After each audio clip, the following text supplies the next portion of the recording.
Aku curiga suamiku sering pulang larut malam tanpa alasan yang jelas. Suatu malam, aku memberanikan diri memeriksa tas kerja suamiku. Aku menemukan berkas akta kelahiran seorang bayi. Ternyata,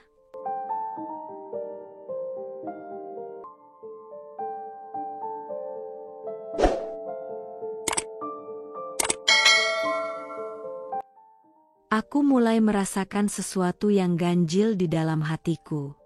Perubahan kecil yang awalnya kuanggap sepele, ternyata menjadi pertanda besar yang tak bisa kuabaikan. Adrian, suamiku yang selama ini selalu begitu hangat dan perhatian, tiba-tiba berubah drastis. Semua mulai saat ia semakin sering pulang larut malam. Dulu, tidak pernah sekalipun ia membuatku merasa kesepian di rumah. Ia selalu memberi kabar, sekadar pesan singkat atau telepon untuk bilang ia terlambat. Tapi sekarang, malam demi malam aku menunggu dengan cemas, menatap ponsel yang tak kunjung berdering. Suaranya yang biasanya lembut kini hanya jadi ingatan yang menusuk. Suatu malam, aku mencoba bertanya dengan hati-hati, mencoba mencari tahu tanpa menuduh. Adrian, kamu lagi lembur lagi, ya? Suaraku bergetar kecil, setengah berharap ia akan tersenyum dan memelukku seperti dulu. Tapi ia hanya mengangguk, tanpa ekspresi, lalu menatap layar ponselnya. Iya, Alia. Aku capek banget hari ini. Banyak kerjaan, jawabnya datar, tanpa menatapku. Hatiku langsung sesak. Aku menelan ludah dan mencoba menyembunyikan air mata yang nyaris jatuh.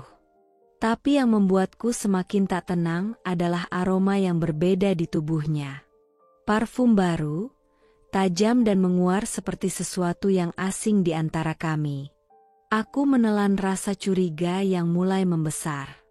Aku pernah membelikannya parfum mahal, tapi yang ini bukan pilihanku, bukan sesuatu yang pernah kubicarakan dengannya. Beberapa hari kemudian, aku menemukan baju baru di lemari. Bukan tipe baju yang ia suka, dan tentu saja, aku tidak pernah membelinya. Bajunya bermerek, rapi tersusun, seolah-olah sengaja dipamerkan. Hatiku berdegup lebih kencang saat memegang kain itu di tangan.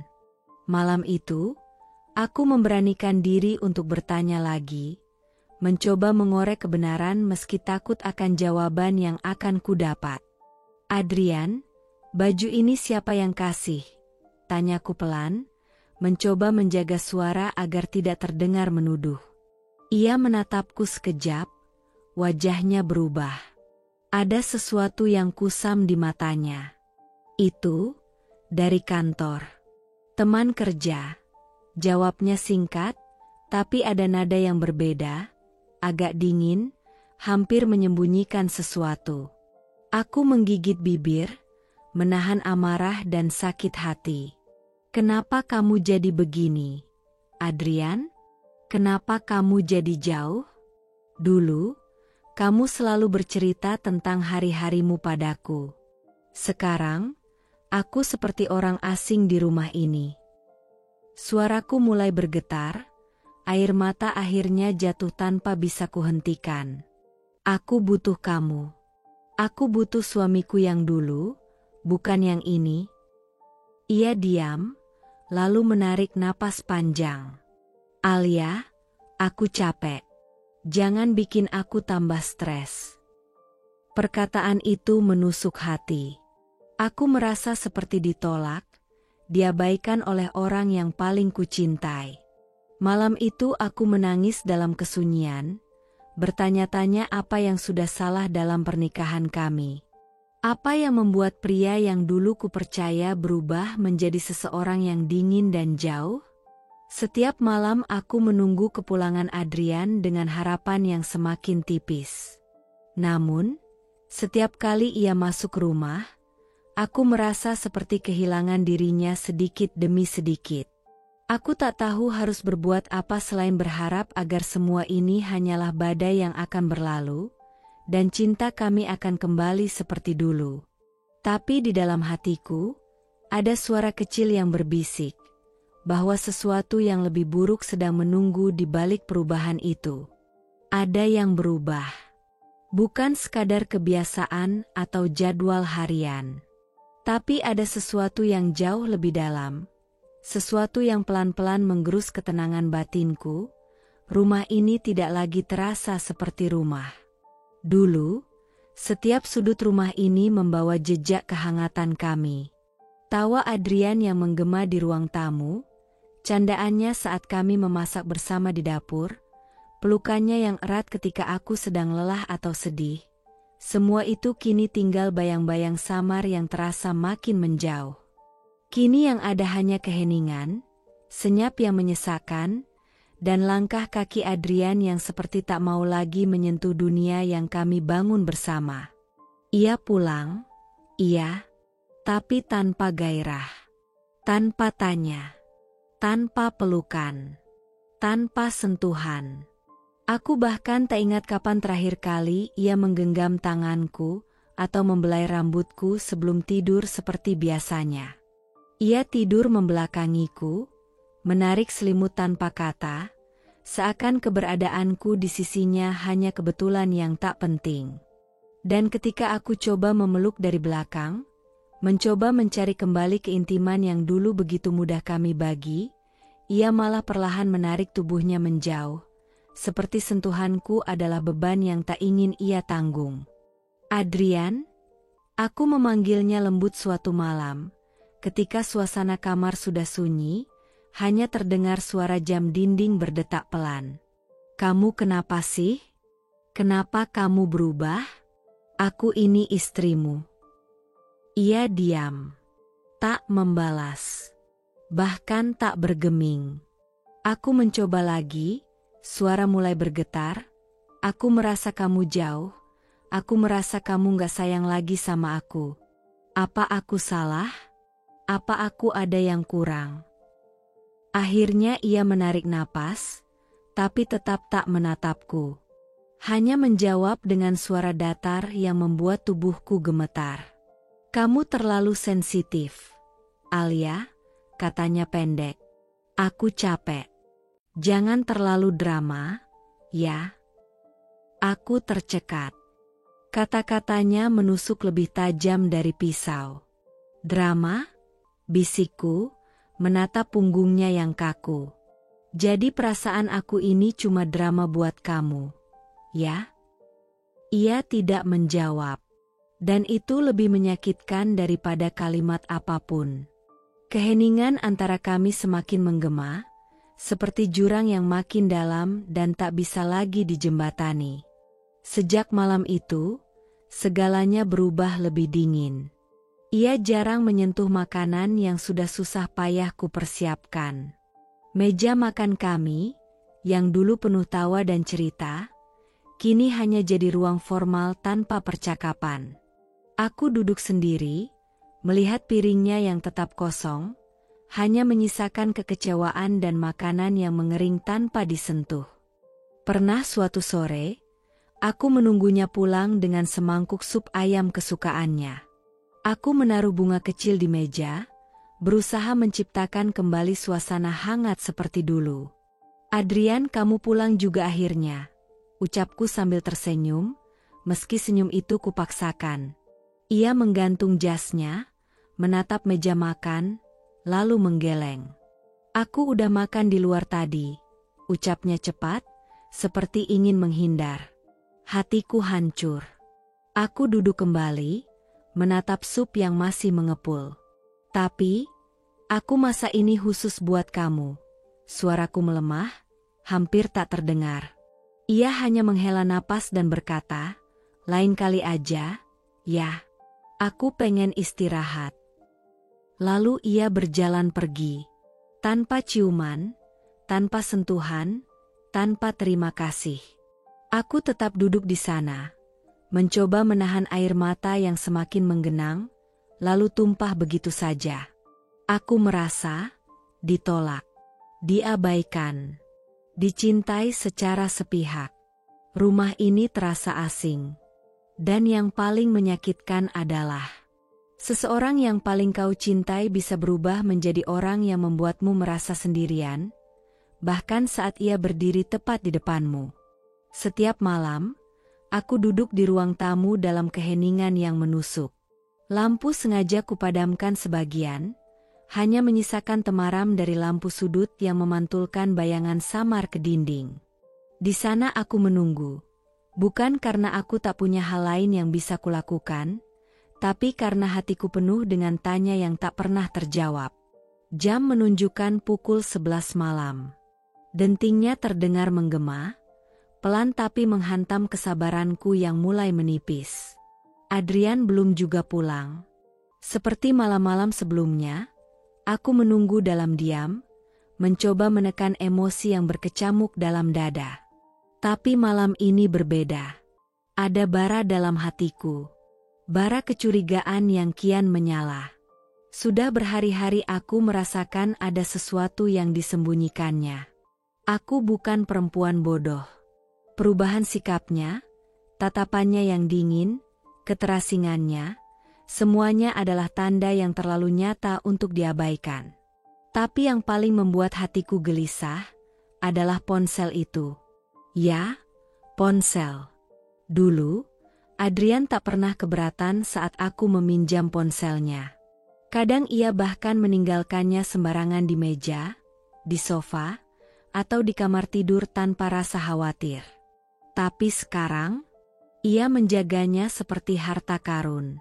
Tak pernah lepas dari tangannya, seolah-olah di dalamnya tersimpan rahasia dunia. Bahkan saat ia ke kamar mandi, ia tetap membawanya. Saat tidur, ponsel itu tak pernah lebih dari 1 jengkal dari tubuhnya. Malam itu, saat akhirnya ia pulang, dengan langkah letih yang tak biasa dan wajah datar tanpa sapa, aku sudah duduk di sofa, menatap pintu seperti menunggu vonis. Ia kaget melihatku masih terjaga. "Kamu belum tidur?" tanyanya singkat, meletakkan tas kerja di atas meja. Aku menelan ludah, mencoba tersenyum tapi terasa getir. "Aku nunggu kamu." Ia mengangguk sambil berjalan menuju kamar, ponsel masih erat di tangan kanannya. Aku mengikuti dari belakang, langkahku pelan, tapi napasku berat. "Adrian," panggilku sebelum ia sempat menutup pintu kamar. Ia berhenti, menoleh tanpa ekspresi. "Apalagi, Alia?" Suara itu bukan suara laki-laki yang dulu memanggilku dengan lembut. Ada ketegangan yang dingin di sana. "Aku cuma mau tanya, kenapa sekarang kamu gak pernah lepas dari ponselmu?" Keningnya berkerut.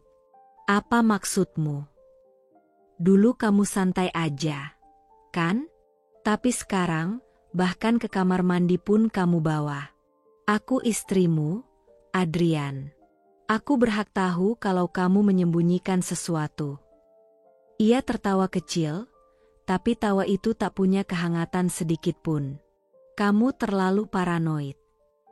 "Paranoid?" Suaraku naik 1 oktav, mataku mulai berkaca-kaca. "Aku begini karena kamu berubah. Karena kamu membuatku curiga. Apa sulit buat bilang yang sebenarnya?" Adrian menatapku beberapa detik sebelum akhirnya berkata, "Aku cuma butuh ruang.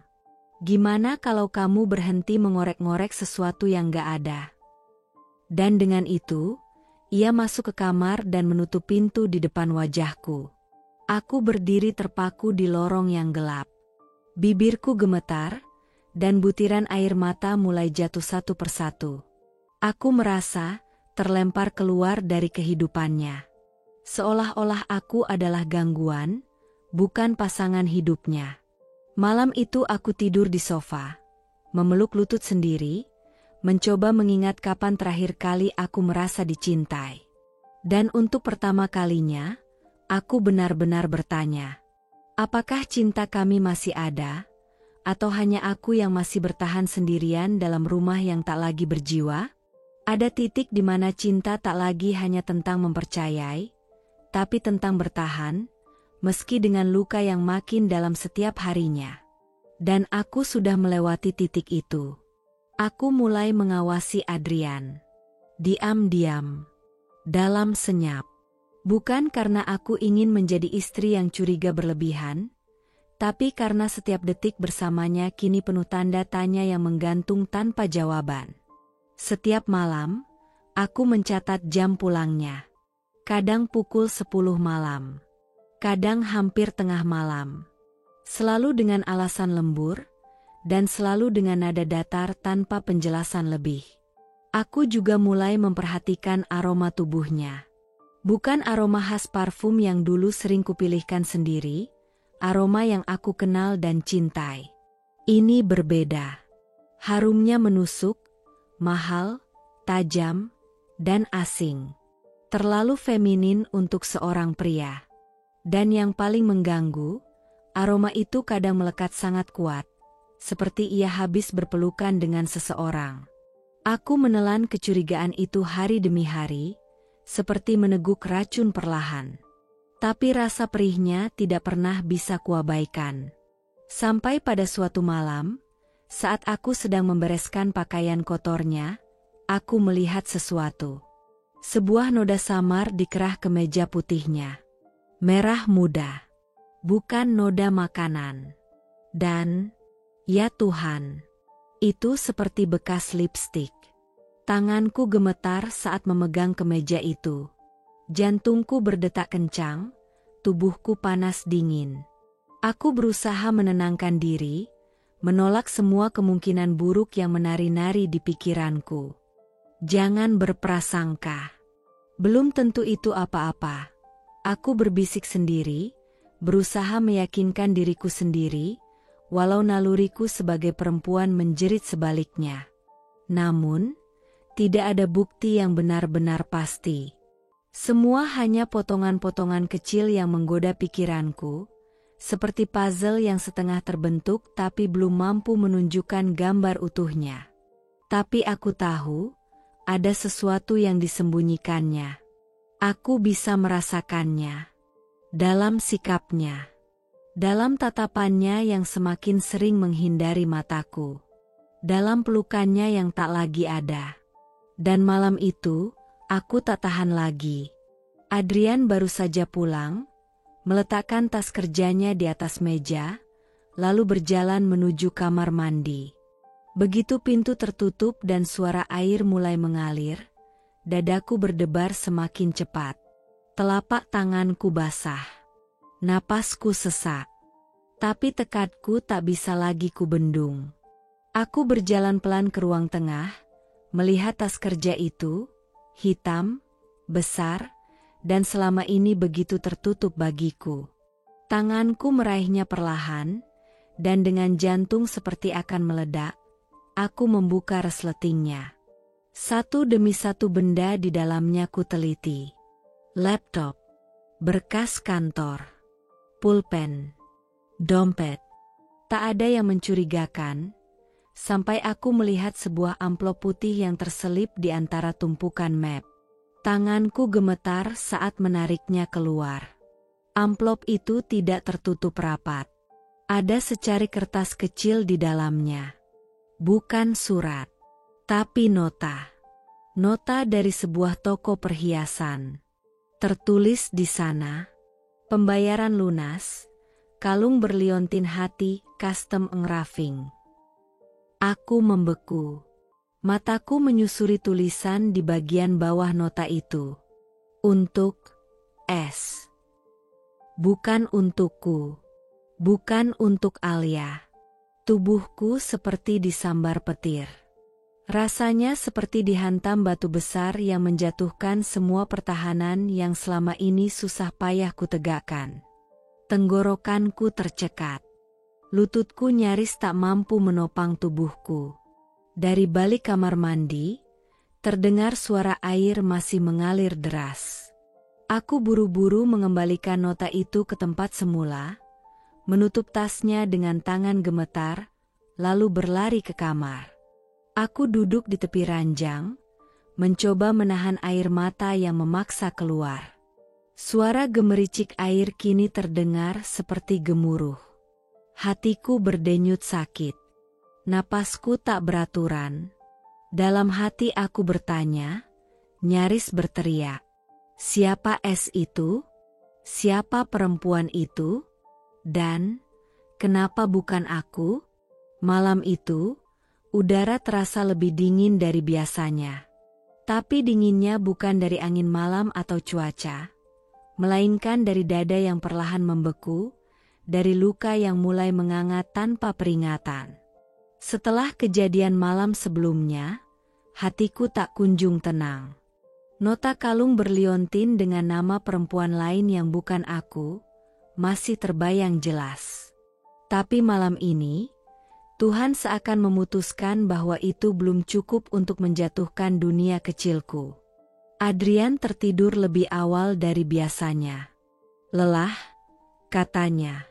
Tapi aku tahu, itu hanya alasan agar dia bisa menghindari aku lebih lama. Matanya bahkan tak mau menatapku saat bicara. Sentuhannya makin hilang. Duniaku makin runtuh.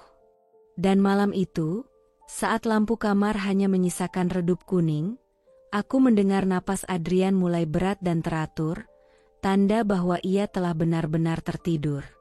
Diam-diam, aku turun dari ranjang. Langkahku perlahan, hampir tanpa suara. Aku menuju tas kerjanya yang ia letakkan di sudut kamar. Aku tahu ini salah. Tapi aku juga tahu, aku butuh kebenaran, seberapapun pahitnya. Aku tak bisa hidup dalam bayang-bayang curiga yang terus mencabik batinku. Tanganku gemetar saat membuka tasnya lagi. Tapi malam ini, ada sesuatu yang belum pernah kulihat sebelumnya. Sebuah map coklat polos, diselipkan di balik tumpukan berkas biasa. Map itu tak bertuliskan apa-apa. Tapi entah kenapa, jantungku langsung berdebar kencang saat menyentuhnya. Dengan tangan gemetar, aku menarik map itu keluar. Ku keluarkan isinya perlahan. Ada selembar kertas resmi dengan lambang negara di sudut kiri atas. Mataku langsung terpaku pada judul besar di atas kertas itu. Akta kelahiran laki-laki. Nama bayi, Reyhan Alfarizi. Tanggal lahir, 12 Januari. Tempat, Jakarta. Aku membacanya perlahan. Nafasku tercekat. Tapi itu belum seberapa. Baris berikutnya menghantamku seperti palu godam ke dada. Nama ayah, Adrian Prasetya. Nama ibu, Ningsih. Aku membeku. Ningsih. Ibuku. Ibuku sendiri. Tidak, bisikku lirih. Ini pasti salah. Tapi tidak ada yang salah.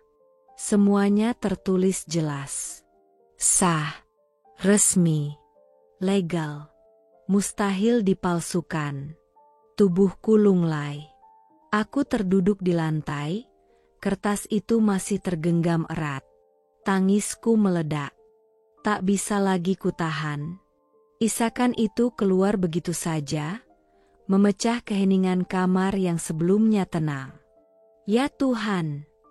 Aku menjerit pelan, masih berusaha menahan agar Adrian tidak terbangun. Ibuku? Bagaimana mungkin? Kenapa? Sejak kapan?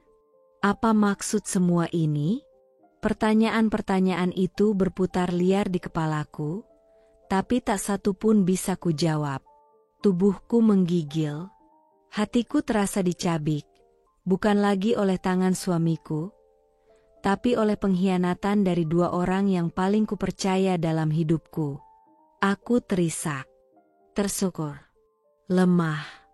Tangan ini menggenggam akta itu erat, seperti selembar kertas itu bisa menjelaskan semuanya. Tapi tidak. Yang kurasakan hanya hampa, kedinginan, rasa dikhianati yang lebih dalam dari sekadar hubungan gelap. Ini bukan hanya tentang suami yang berselingkuh.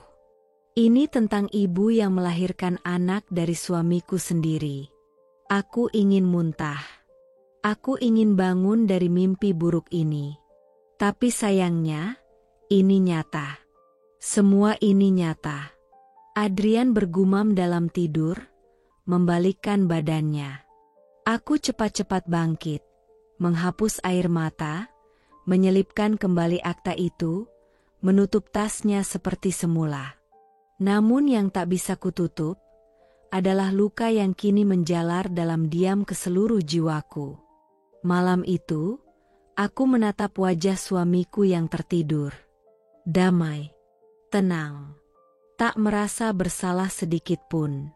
Dan dalam hati, aku bertanya, bagaimana bisa kau tidur nyenyak setelah menghancurkan hidupku seperti ini? Malam itu aku tidak tidur. Bukan karena aku sibuk menangis, tapi karena tubuhku terlalu hancur untuk sekadar beristirahat. Sejak kutemukan akta kelahiran itu, pikiranku tak pernah berhenti bekerja. Akal sehatku menolak. Hatiku memberontak. Tapi setiap detail dalam dokumen itu seperti bisikan kejam yang tak bisa diabaikan. Adrian Prasetya. Itu jelas nama suamiku. Ningsih. Nama ibuku. Reyhan Alfarizi. Bayi yang tak pernah kudengar namanya di keluargaku. Sepanjang malam aku memeluk diriku sendiri di sudut kamar, berharap waktu akan berputar mundur atau kenyataan ini hanyalah permainan takdir yang salah alamat. Tapi ketika matahari mulai mengintip dari balik jendela, aku tahu, aku tak bisa diam. Aku harus mencari tahu. Dan seperti dibisikkan oleh sisa-sisa harapan, aku mulai membohongi diriku sendiri. Mungkin ini cuma kebetulan. Mungkin nama Ningsih di dunia ini ada ribuan. Mungkin bukan ibuku. Mungkin Adrian memang ayah dari bayi itu, tapi bukan dari ibu kandungku. Mungkin ada wanita lain bernama Ningsih. Iya, mungkin. Naluri wanitaku jelas menjerit, itu ibumu. Kau tahu itu. Tapi aku menolaknya. Aku membantah naluriku sendiri. Karena jika itu benar, aku tak tahu apakah aku masih mampu berdiri. Pagi itu, aku membuatkan teh seperti biasa. Ibuku datang dari rumah sebelah dengan daster batik dan senyum tipis yang dulu selalu menenangkan hatiku. Tapi pagi ini, senyum itu terasa seperti topeng yang tiba-tiba membuatku mual.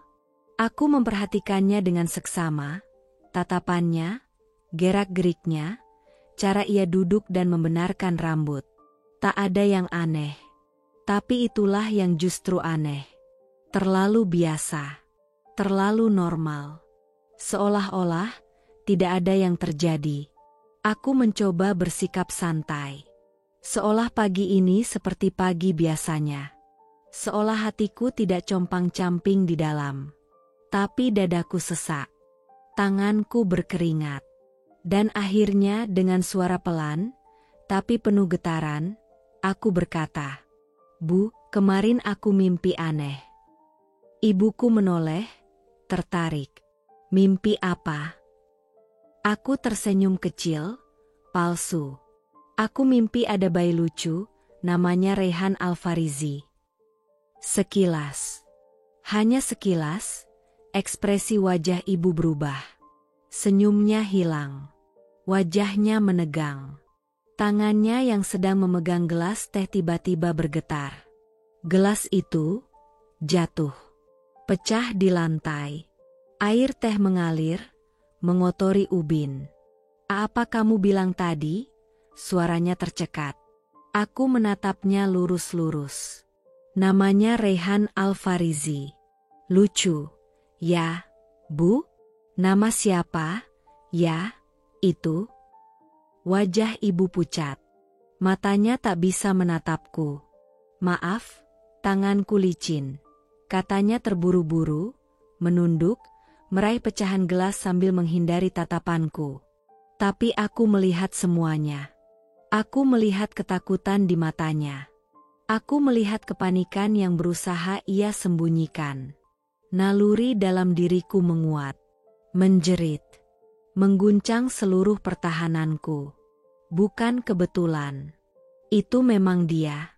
Ibuku. Ia melahirkan anak dari suamiku. Aku tak bisa berkata apa-apa lagi. Lidahku keluh. Hanya mataku yang menatap nanar sosok perempuan yang selama ini kusebut panutan, tempatku menangis, tempatku mengadu. Dan pagi itu, aku sadar, aku tak tahu siapa dia sebenarnya. Maaf, aku harus pulang dulu, katanya tergesa, lalu berlalu meninggalkan dapur dalam keheningan dan air teh yang belum sempat ia bersihkan. Aku berdiri di sana, sendiri, bersama serpihan gelas yang berserakan, dan hati yang lebih retak dari apapun di lantai pagi itu. Kadang, kebenaran bukan datang menghantam seperti petir. Ia merayap pelan, mengikis kewarasan, dan tiba-tiba kau sadar seluruh duniamu sudah berubah menjadi reruntuhan. Sudah beberapa hari berlalu sejak aku menemukan akta kelahiran itu. Dan sejak pagi di dapur itu, ketika ibuku menjatuhkan gelas hanya karena mendengar nama bayi itu, hatiku tak pernah benar-benar tenang. Aku mencoba hidup seperti biasa. Memasak, membersihkan rumah, menyapa Adrian seperti tak ada yang berubah. Tapi dalam hati, badai itu semakin ganas. Aku mulai menyelidiki. Diam-diam.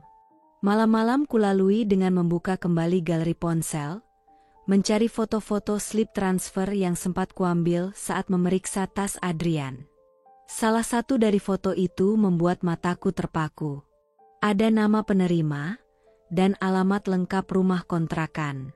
Tanganku bergetar saat membaca detailnya.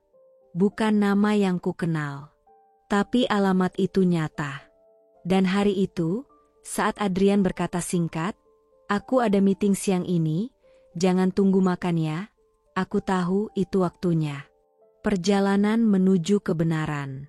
Aku mengenakan jaket panjang, menyembunyikan wajahku dengan topi, dan naik mobil online menuju alamat itu.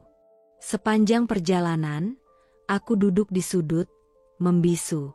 Jantungku berdetak tak karuan. Telapak tanganku basah, tenggorokanku kering. "Ini alamatnya, Mbak." Gang sempit, tapi rumahnya nomor 13. Dekat pohon mangga, kata pengemudi. Aku hanya mengangguk. "Terima kasih." Langkahku menyusuri gang kecil itu terasa seperti meniti ujung tebing. Rumah-rumah berdempetan. Anak-anak bermain. Ada suara televisi dari dalam, aroma masakan ibu-ibu, semuanya tampak biasa. Tapi hatiku tahu, rumah ini akan menjadi pintu menuju kenyataan yang tak bisa kutolak lagi. Dan, akhirnya aku sampai di depan rumah kontrakan kecil berwarna hijau pudar. Catnya mulai mengelupas, dan pot-pot plastik berisi tanaman hidup enggan tergeletak tak terurus di teras. Pagar besi berkarat dibiarkan terbuka. Aku menahan napas.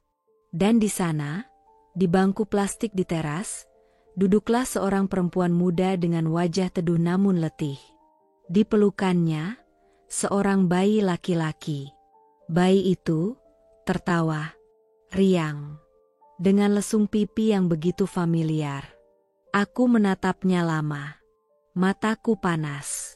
Kakiku nyaris lemas. "Itu lesung pipi Adrian?" Bisikku dalam hati, nyaris tercekat. "Itu anaknya." Tanganku menggenggam pagar besi. Sakit. Tapi aku perlu sakit itu, supaya aku tidak jatuh. Tapi belum selesai aku menarik napas untuk memproses semuanya, pintu rumah itu terbuka. Dan saat itu, ibuku keluar. Luka yang melebihi akal. Aku mundur beberapa langkah. Bersembunyi di balik pohon. Napasku tercekat. Mataku membelalak. Itu benar-benar ibu. Dengan langkah yang ia kenal baik, langkah seorang perempuan yang selama ini kuhormati. Ia membawa kantong belanjaan, lalu duduk di samping pengasuh itu. Dengan lembut, ia mengelus kepala bayi itu. Bahkan mencium keningnya sambil berbisik pelan, suaranya terdengar lirih dari tempatku berdiri. "Adek hari ini makan yang banyak. Ya, sayang nanti nenek beliin mainan lagi." "Nenek." Ia menyebut dirinya, nenek. Saat itu juga, seluruh tubuhku seperti tersambar badai. Perutku mual. Aku tak tahu lagi siapa ibuku. Aku tak tahu siapa yang tinggal bersamaku selama ini. Wanita yang kucintai telah berubah menjadi sosok asing. Sosok yang menyimpan rahasia lebih kelam dari mimpi terburukku. Dialog batin pun meledak dalam diriku. "Kenapa, Bu? Kenapa? Bagaimana bisa dengan suamiku sendiri? Apakah kau melihat wajahku setiap hari dan tetap bisa tidur tenang?" Aku ingin menghampiri. Aku ingin berteriak, "Ibu, kenapa?" Tapi aku tak sanggup. Aku tak bisa. Kaki ini seperti membeku. Suara tenggorokanku tersumbat oleh amarah dan pilu yang tak bisa keluar. Aku hanya bisa menatap dari kejauhan. Menyaksikan ibuku menyayangi anak dari suamiku. Menyaksikan pengkhianatan paling mematikan dalam hidup seorang istri dan seorang anak perempuan. Pulang dengan jiwa yang luruh. Dalam perjalanan pulang, aku tak bisa menahan tangis lagi. Sopir mobil online itu sesekali menatapku lewat kaca spion, tapi tak berani berkata apa-apa. Dan aku bersyukur, karena aku pun tak punya tenaga untuk menjelaskan luka sebesar ini kepada siapapun. Aku memeluk diriku sendiri. Aku menggenggam perutku, seolah ingin menahan tubuh ini agar tidak tercerai-berai. Tak ada lagu, tak ada suara. Hanya deru mesin dan suara tangisku yang kutahan-tahan. Sampai di rumah, aku tak langsung masuk. Aku duduk di teras. Menatap pintu rumahku sendiri, rumah yang dulu kubangun dengan cinta dan harapan. Kini rumah ini hanya bangunan kosong. Karena hati penghuninya telah mengkhianatiku. Dan aku tahu, waktuku untuk diam, sebentar lagi habis. Ada luka yang bukan cuma menggores hati, tapi membelah seluruh identitasmu sebagai anak, sebagai istri, sebagai manusia. Sore itu, aku berdiri di balik tirai jendela ruang tamu. Mataku tajam menatap jalan kecil di depan rumah. Napasku tak teratur, telapak tanganku dingin, tapi hatiku membara. Entah apa yang mendorongku hari itu. Apakah keberanian atau keputusasaan, tapi aku tahu, aku tak bisa terus diam. Setelah hari itu, setelah kulihat sendiri bagaimana ibuku mengelus bayi itu dengan cinta dan rasa bersalah, aku merasa seperti orang mati yang berjalan. Aku tak bisa makan, tak bisa tidur. Bahkan napas pun terasa seperti beban. Dan kini, setelah hari-hari penuh diam dan tanya, aku menunggu saat yang paling kutakuti, konfrontasi. Suara langkah itu datang, pelan tapi pasti. Ibuku membuka pagar, masuk dengan langkah yang tak berubah sejak aku kecil. Tapi kini, setiap gerakannya terasa asing. Seolah aku sedang menyaksikan aktris dalam tubuh wanita yang dulu selalu kupeluk. Aku menahan napas, lalu membuka pintu sebelum ia sempat mengetuk. Wajahnya terkejut, tapi segera tertunduk. Seolah ia tahu inilah saatnya. "Masuk," kataku datar. Kami duduk berhadapan di ruang tamu yang tiba-tiba terasa dingin. Tak ada suara. Hanya detik jam dinding yang terdengar seperti palu godam di kepalaku. Akhirnya aku tak bisa lagi menahan. Suara itu keluar, pelan, namun mengandung gemuruh letusan dari lubuk luka yang dalam. "Itu, anakmu dan suamiku, Bu." Ibuku mengangkat wajahnya. Matanya langsung basah. Ia tidak berkata apa-apa, tidak membantah, tidak mencari alasan, tidak memutarbalikkan cerita. Hanya diam. Lalu air mata itu jatuh perlahan di pipinya. "Alia," katanya dengan suara gemetar. "Maafkan ibu." Aku tersenyum miris. "Maaf?" Suaraku naik 1 oktav. "Kau pikir satu kata itu cukup untuk menyembuhkan luka sebesar ini?" Ibuku memejamkan mata. Bahunya bergetar. "Ibu tidak pernah berniat menyakitimu, semua ini salah. Semuanya salah." "Aku tanya satu hal saja, Bu," potongku tajam. "Sejak kapan?" "Sejak kapan kau tidur dengan suamiku sendiri?" Tangisnya meledak. Ia jatuh berlutut di lantai, seperti tak sanggup lagi menahan beban di dadanya. "Itu terjadi 1 kali. Alia, ibu tidak bermaksud, kami sama-sama lemah saat itu. Ayahmu baru meninggal, Adrian datang bantu urus rumah. Ibu hancur." Aku memundurkan tubuh. Setiap kata yang keluar dari mulutnya seperti peluru yang ditembakkan ke dadaku. Lemah? Dan dia bantu ibu untuk apa? Untuk menghancurkan aku? Suaraku bergetar, tapi tidak bisa kuhentikan. "Kenapa kau tidak bilang padaku, Bu? Kenapa kau biarkan aku tinggal di rumah ini, dengan pria yang menyentuhku dengan tangan yang sama yang dia gunakan untuk menyentuhmu?" Ibuku hanya bisa menangis. Tangannya menutupi wajahnya, seolah ingin menghapus dirinya sendiri dari dunia. "Alia, ibu terlalu takut kehilanganmu." Aku tertawa pahit. Tawa yang pecah seperti kaca dibanting ke lantai. "Dan kau pikir aku tidak merasa kehilangan sekarang, Bu? Aku kehilangan semuanya. Aku kehilangan suamiku. Aku kehilangan rasa hormatku padamu. Aku kehilangan diriku sendiri." Lalu, aku jatuh terduduk di sofa. Menangis. Terseduh. Tubuhku menggigil.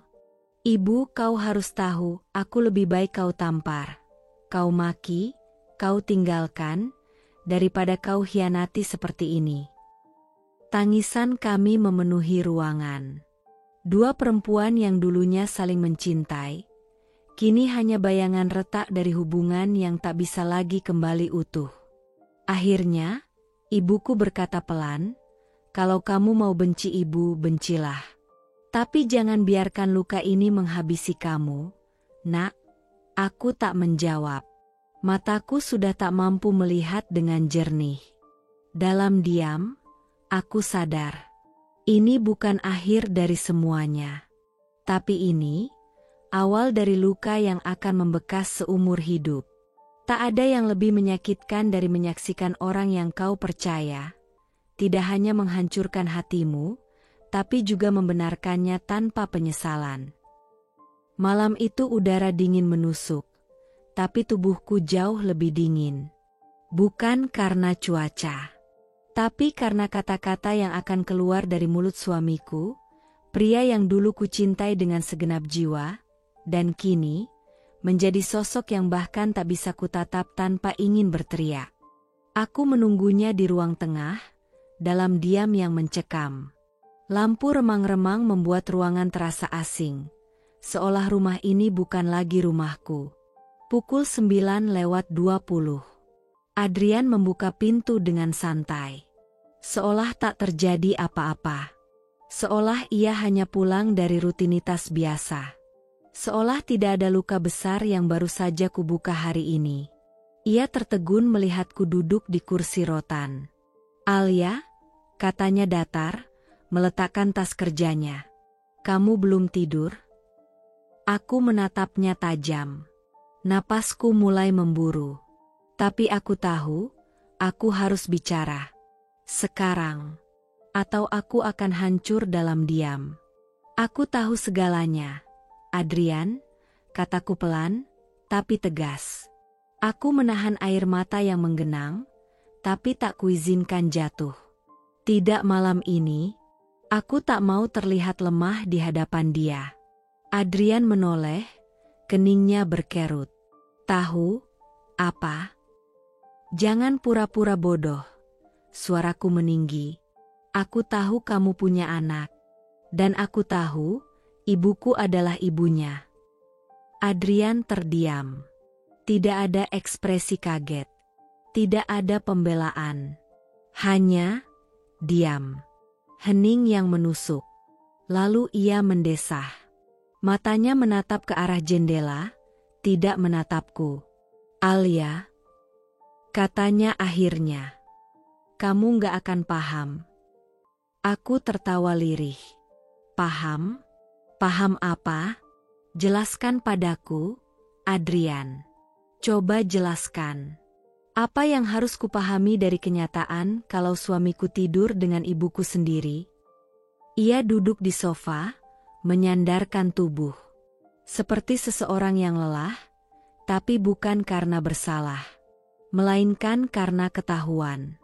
Alia, aku gak pernah merencanakan ini. Tapi waktu itu, kamu sibuk. Kamu dingin, kamu selalu menghindar. Sementara dia... Aku memotong cepat. Dia? Kau memanggil ibuku? Dia? Seolah dia hanya perempuan asing yang kau temui di bar. Adrian memejamkan mata. Dia lebih ngerti aku. Dia hadir saat aku hancur. Dan dia yang mulai duluan, Alia. Detik itu juga, jantungku seperti berhenti berdetak. Aku memundurkan tubuh, mencari pegangan di sandaran kursi. Suara Adrian terdengar seperti racun. Dingin, rasional, dan lebih dari segalanya, tak menyesal. Kau serius? Kau menyalahkan ibu? Kau mau bilang, kau hanya korban? Aku nggak menyalahkan siapa-siapa. Tapi kamu juga harus ngerti, Alia, aku sendirian. Kita sudah lama renggang. Kamu sibuk urusin kerjaan, rumah, dan aku sibuk karena aku istrimu, Adrian. Aku berdiri, gemetar. Karena aku berjuang untuk rumah tangga ini, sementara kau malah tidur dengan wanita yang melahirkanku. Air mata akhirnya jatuh.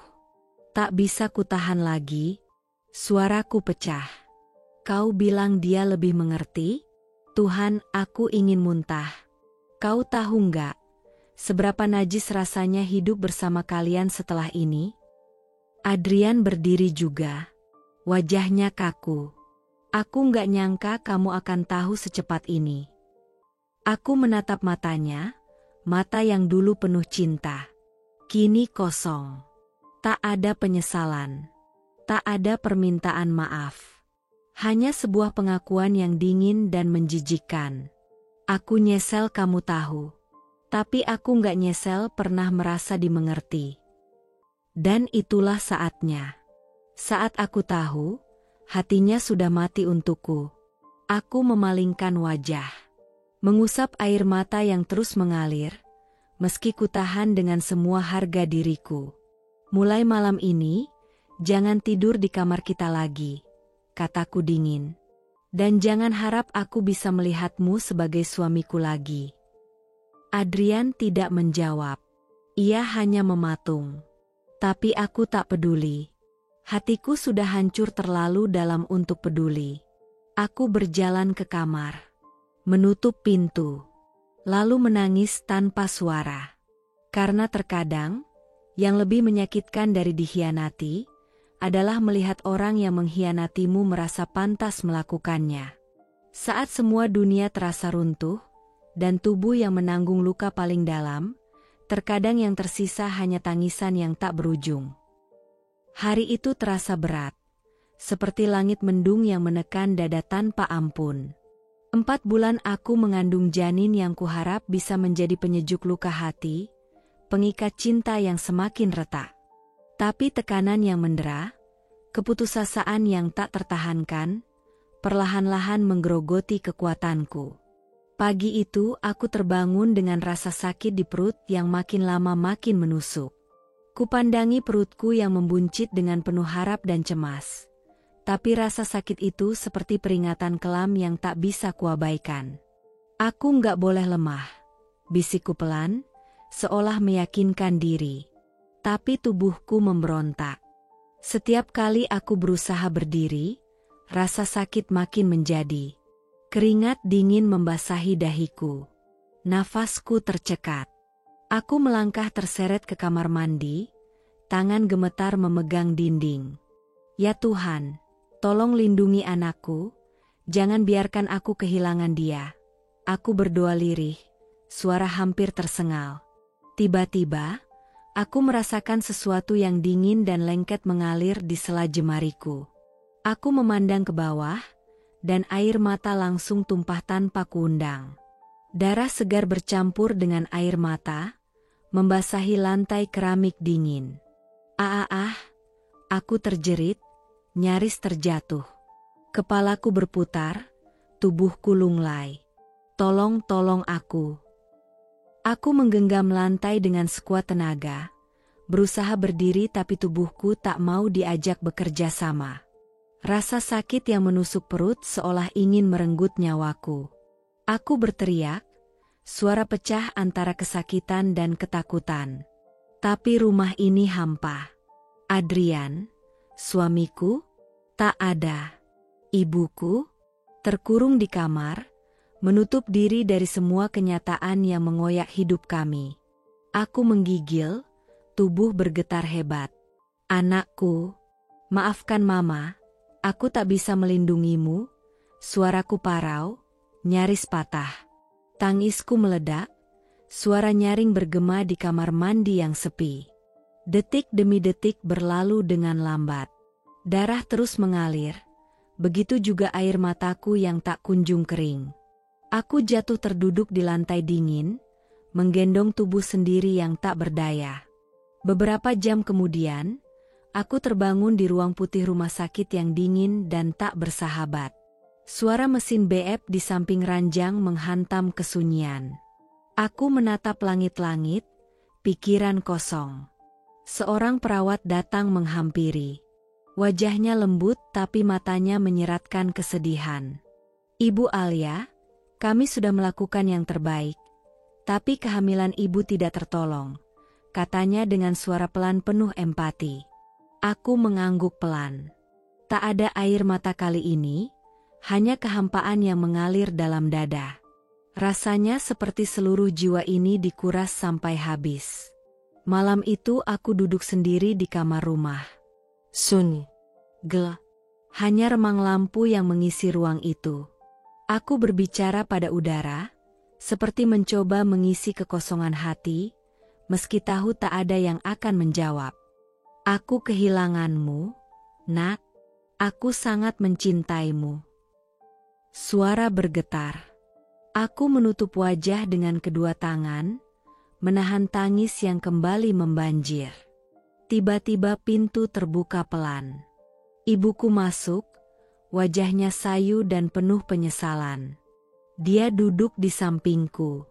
Alia, aku minta maaf. Aku juga terluka, tapi aku tak ingin kehilanganmu juga. Aku memandangnya dingin, suara serak keluar dari tenggorokan.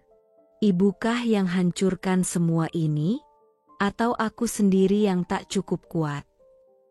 Ibuku hanya bisa menangis. Kami terdiam dalam kesedihan yang sama, dua jiwa yang terluka namun tak mampu saling menguatkan. Aku tahu, kehilangan ini bukan hanya tentang janin yang hilang.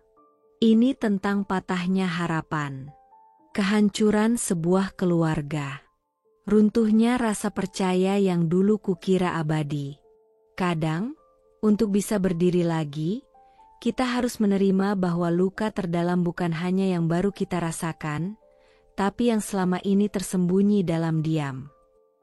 Malam itu, Setelah semua derita yang menghantamku, aku duduk terdiam di ruang tamu. Tubuhku yang lemah berusaha merajut serpihan harapan yang semakin menipis. Namun, sesuatu yang lebih berat akan segera menghantam hatiku. Pintu rumah terbuka pelan. Paman datang, wajahnya penuh kecemasan dan kesedihan yang dalam. Ia duduk di hadapanku, memandangku dengan mata yang seolah menyimpan rahasia berat bertahun-tahun. "Alia," suaranya pelan, bergetar, "ada sesuatu yang sudah lama harus kuberitahu padamu." Aku mengangkat wajahku, menatapnya. "Apa, Pak? Katakan saja, aku sudah lelah menyimpan rahasia dan luka." Paman menarik napas panjang, mengumpulkan keberanian.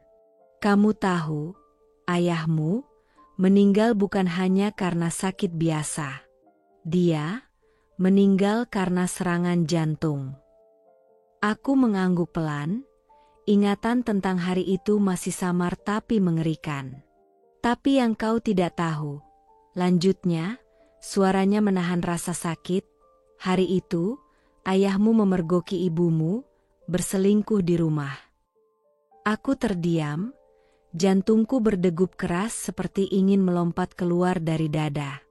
Paman menatap mataku, matanya basah. "Ayahmu tak sempat mengatakan apa-apa padamu. Dia pergi dalam kepedihan yang sangat dalam. Luka itu, selama ini kubiarkan terkubur, agar kamu tidak terluka lebih parah." Aku menatap kosong. Aku tidak pernah tahu. Suaraku nyaris tak terdengar. Kenapa dia tidak pernah bilang? Kenapa aku selalu dibiarkan dalam kebohongan? Paman terisak. "Dia ingin melindungimu, Alia.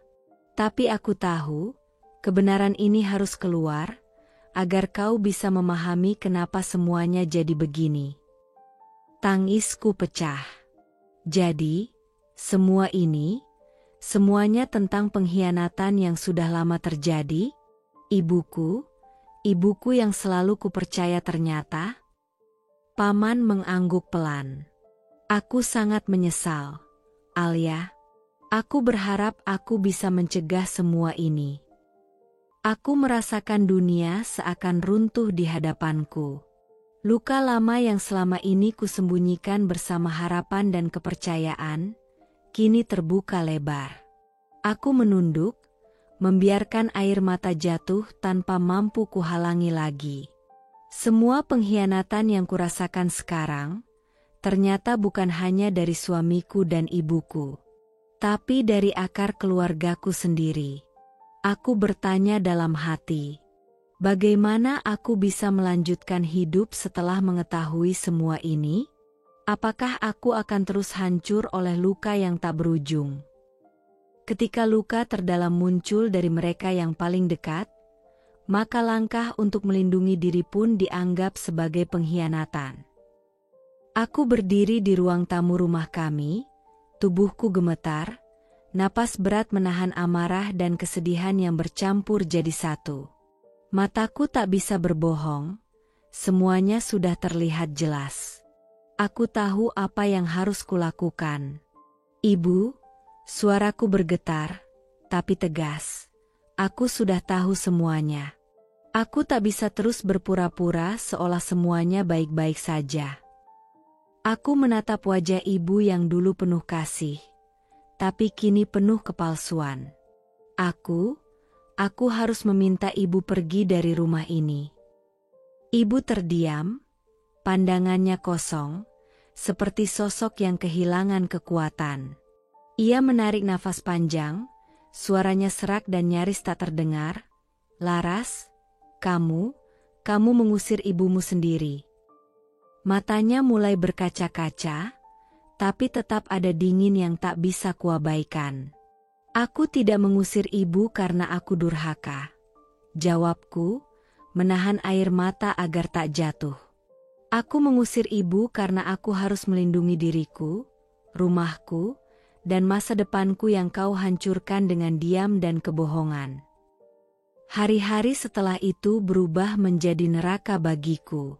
Keluarga besarku, yang selama ini kuanggap sebagai pelindung, tiba-tiba menjadi juri yang menghakimiku tanpa ampun.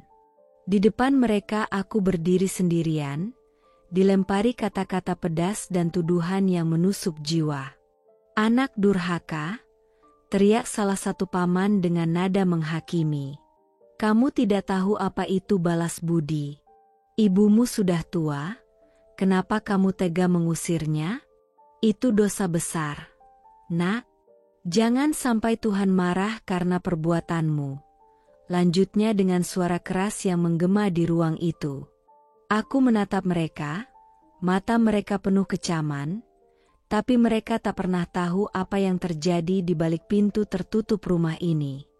Mereka tak tahu bagaimana ibuku yang selalu tampak suci dengan jilbab putihnya, ternyata menyimpan rahasia pengkhianatan yang memecah keluargaku. Aku sudah jelaskan, tapi kalian tidak mau mendengar. Aku menahan tangis, suara mulai pecah. Aku bukan durhaka. Aku hanya ingin hidup jujur, bebas dari kebohongan yang sudah membunuhku pelan-pelan. Suara mereka terus menggelegar, dan aku semakin merasa terkucil, seperti terasing di tengah orang-orang yang seharusnya mendukungku. Dengan suara gemetar, aku menambahkan, kalau aku harus dianggap durhaka demi menjaga harga diriku dan hatiku, maka aku rela. Aku lebih memilih sendiri daripada terus dipenjara oleh dusta dan pengkhianatan. Tangisku pecah. Aku berlari ke kamar, menutup pintu rapat-rapat, membiarkan air mata mengalir deras tanpa mampu kutahan lagi. Ketika rumah yang selama ini kuanggap tempat berlindung berubah menjadi medan perang, aku sadar bahwa aku tak lagi punya tempat untuk pulang. Aku berdiri di depan pintu rumah yang dulu penuh harapan, menatap wajah Adrian dengan mata yang sudah lelah dan penuh luka. "Adrian, ini rumah kita. Aku yang membangun semuanya dari nol, dengan uang yang kuberikan saat kita mulai usaha kecil itu." Suaraku pelan tapi penuh luka. Dia menatapku dingin, tanpa ragu berkata, "Laras, kamu sudah gak stabil. Kamu penuh amarah dan kepahitan. Aku memilih ibumu. Kamu harus pergi." Kalimat itu seperti pisau yang menancap dalam hatiku. Aku terdiam, tubuhku gemetar, tetapi aku tahu, tak ada gunanya bertengkar lagi. Tanpa membawa apa-apa kecuali kehormatan yang tersisa dan hati yang hancur berkeping-keping, aku melangkah pergi dari rumah yang dulu kuanggap surga. Langkahku berat, rasa sakit membebani setiap detik perjalanan itu. Aku pergi bukan hanya kehilangan tempat tinggal, tapi juga harapan dan kepercayaan yang sudah lama kujalin dengan Adrian. Ketika semua pintu tertutup, aku belajar bahwa hidup harus dimulai kembali, dari titik paling dasar, dengan tekad dan keberanian yang tak pernah pudar. Setelah diusir dari rumah yang dulu kucintai, aku berdiri di depan sebuah kamar kos kecil yang sederhana. Tak ada hiasan mewah, hanya dinding kusam dan jendela kecil yang menghadap ke jalan kecil di depan rumah. Namun, disinilah aku harus memulai hidup baru, sendirian. Dengan hati penuh harap dan sedikit rasa takut, aku menyusun rencana. Aku memutuskan untuk membuka bisnis makanan beku, sesuatu yang kukenal dan bisa kulakukan dari dapur mungil di kamar kos itu. Pelanggan pertamaku, tetangga sebelah yang ramah, Ibu Sari, yang tersenyum dan berkata, "Aku yakin kamu pasti bisa, Nak. Kalau kamu butuh bantuan, bilang saja ya." Aku tersenyum, merasa hangat oleh dukungan kecil itu. Hari-hariku berubah menjadi rutinitas kerja keras, bangun pagi hingga larut malam. Kadang aku hanya tidur beberapa jam, tapi semangatku tidak pernah pudar. Suatu malam, saat aku sibuk mengemas pesanan, suara pintu diketuk. "Ibu Sari?" tanyaku dengan lelah. "Iya, Nak, pesanan sudah siap. Ya? Aku sudah coba, rasanya enak banget, katanya sambil tertawa kecil. Mendengar pujian itu, hatiku bangga. Walau berat dan sepi, aku tahu, aku bisa berdiri sendiri. Aku bisa membuktikan bahwa hidupku tidak harus hancur karena pengkhianatan dan luka masa lalu. 2 tahun yang lalu, aku terjatuh dalam kegelapan. Hari ini, aku berdiri di puncak, bukan tanpa luka, tapi dengan keberanian yang tak tergoyahkan.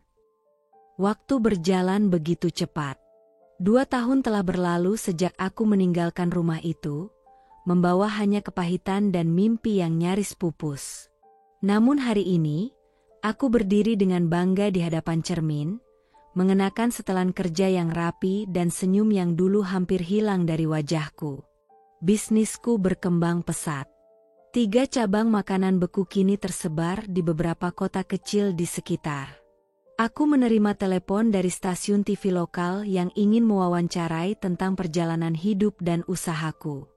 Di studio, saat kamera menyala dan lampu sorot menerpa wajahku, aku menghela napas dalam-dalam. Namaku Alia, ucapku dengan suara yang mantap. Saya pernah mengalami masa-masa terberat dalam hidup, tapi saya memilih untuk tidak menyerah. Setiap luka mengajarkan saya untuk menjadi lebih kuat. Reporter tersenyum hangat. Kisah Anda sangat menginspirasi banyak orang, Alia. Aku membalas dengan senyum penuh arti, terima kasih. Saya harap kisah saya bisa menjadi pengingat bahwa setiap orang bisa bangkit, meskipun luka itu belum sepenuhnya sembuh. Meski aku telah bisa tertawa dan menjalani hidup dengan semangat baru, luka lama itu tetap ada, menjadi bagian dari diriku yang membentuk siapa aku sekarang. Namun aku tidak lagi membiarkan luka itu mengendalikan hidupku. Di balik semua keberhasilan ini, aku belajar satu hal penting. Bahwa kekuatan terbesar datang dari dalam diri sendiri. Kadang, luka yang kita timbulkan pada orang lain akan kembali menghantui kehidupan mereka dengan cara yang tak terduga. Anak lelaki itu, yang lahir dari pengkhianatan terbesar keluargaku, tumbuh dalam bayang-bayang tekanan dan kebencian yang tiada henti. Setiap langkahnya dipantau dan dihakimi. Di sekolah, saat teman-temannya tahu siapa ayah dan ibunya, mereka mengejek dengan kata-kata yang menusuk hati. Kamu itu anak siapa?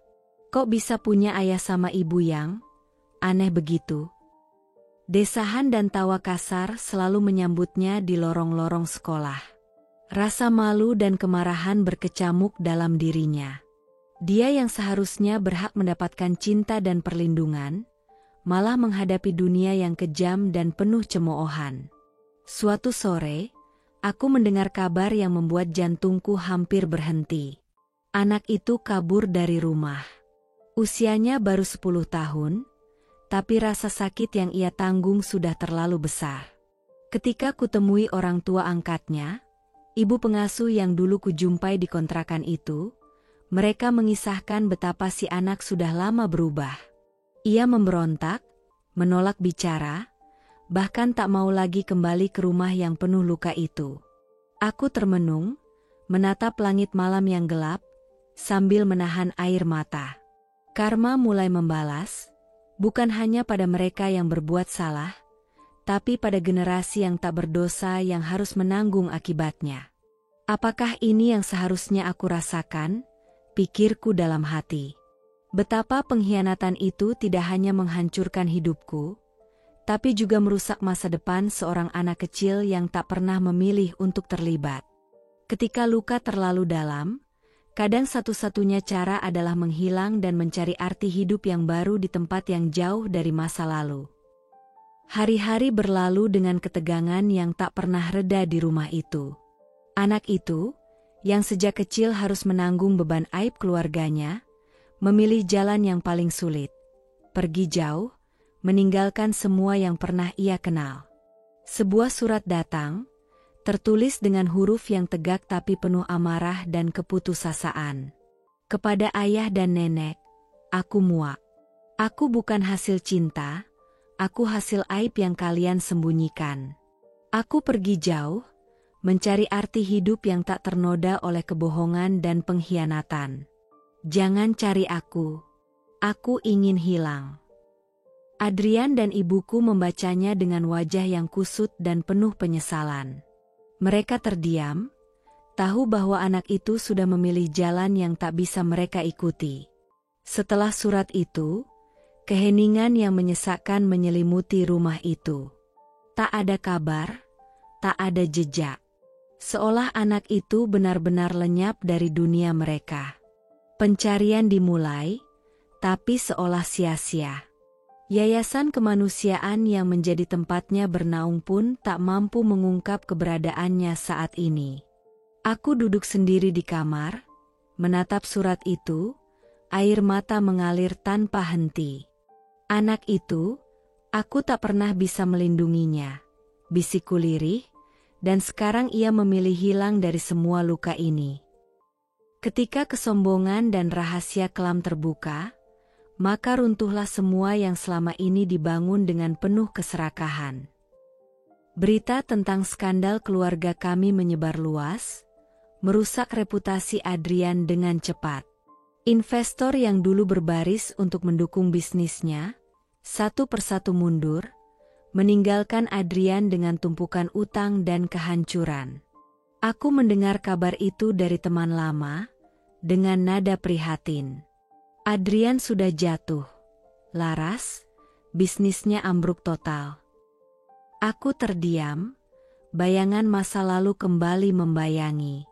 Dulu, Adrian yang percaya diri, penuh kekuasaan, kini berubah menjadi pria yang terpuruk, tak berdaya menghadapi runtuhnya dunia yang dibangunnya. Rumah besar kami yang megah pun akhirnya dijual, untuk menutupi sebagian utang yang menggunung. Aku membayangkan betapa hancurnya pria yang pernah aku cintai, kini harus mencari nafkah sebagai sopir freelance, mengantar orang-orang dengan bayang-bayang masa lalu yang terus menghantui. Sementara itu, kondisi ibuku semakin memburuk. Pikun dan lumpuh, ia terbaring di ranjang rumah kontrakan yang dulu kami tinggalkan dengan dingin dan kesepian. Suatu sore aku menengoknya, melihat sosok wanita yang dulu aku kenal penuh kebohongan kini menjadi rapuh dan tak berdaya. Ia menatapku dengan mata kosong, suara lirih keluar dari bibirnya, "Laras, maafkan aku, semua ini salahku." Aku menunduk, tak sanggup menjawab. Rasa sakit dan kebencian bercampur dalam dadaku, namun ada satu hal yang kupahami, karma tak pernah salah alamat. Ketika bayang-bayang masa lalu datang mengetuk pintu kehidupan, aku harus memilih antara membuka luka lama atau melangkah ke masa depan yang penuh harapan. Sore itu, di cabang restoran yang kujalankan dengan penuh usaha dan cinta, aku tengah sibuk mengatur tata letak meja untuk jam buka malam. Lampu-lampu hangat memantulkan kilau di kaca jendela ketika mataku secara tak sengaja menangkap sosok yang sangat familiar berdiri di luar, menatapku dengan mata yang dipenuhi penyesalan dan harap. Adrian dan ibuku. Wajah mereka lusuh, penuh kelelahan dan kisah yang tak terucap. Mereka berdiri di bawah terik matahari, menunggu dengan sabar, penuh harap yang sulit kuabaikan meskipun hatiku dipenuhi luka lama. Dada ini sesak. Jantung berdegup tak karuan. Semuanya begitu rumit.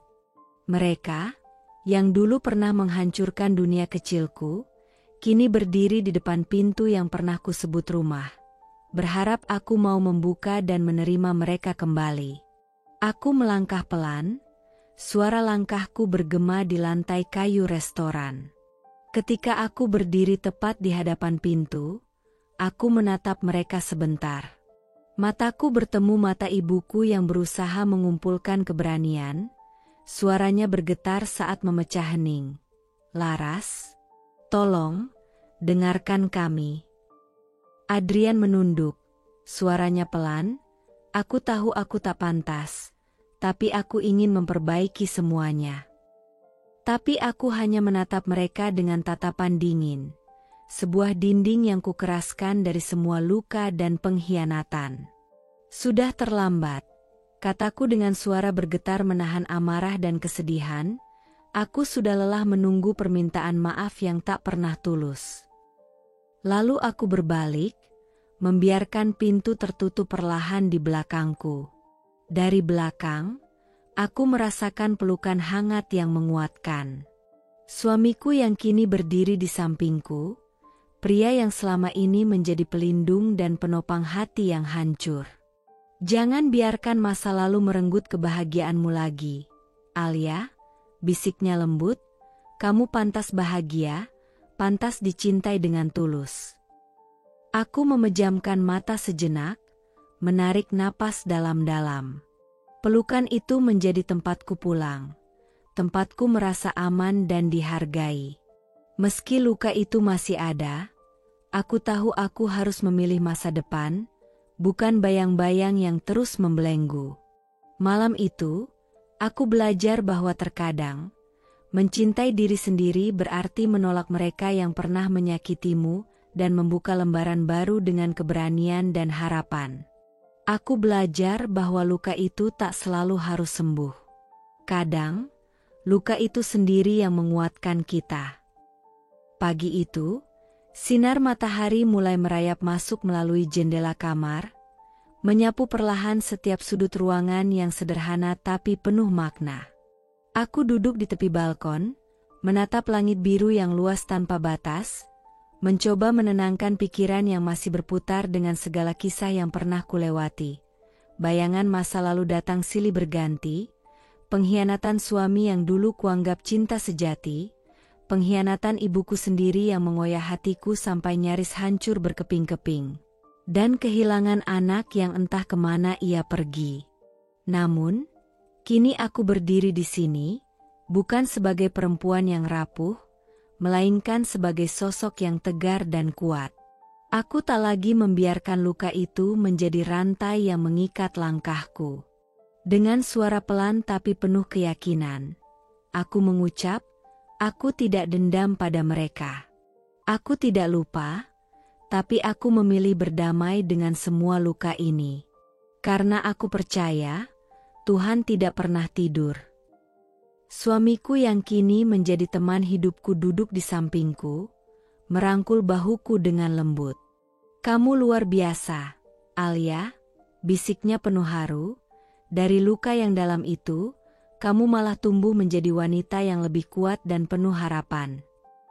Aku menatap matanya, merasakan ketulusan dan kekuatan yang selama ini kurindukan.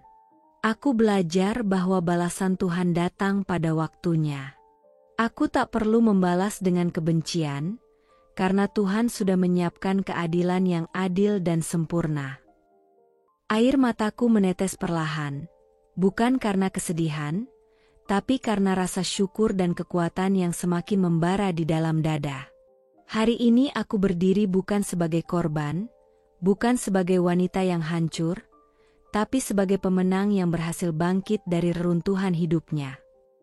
Suamiku menggenggam tanganku erat, dan aku akan selalu ada di sini, menemanimu menapaki hari-hari yang penuh harapan dan kebahagiaan. Aku tersenyum, seolah menemukan cahaya di ujung terowongan panjang penderitaan.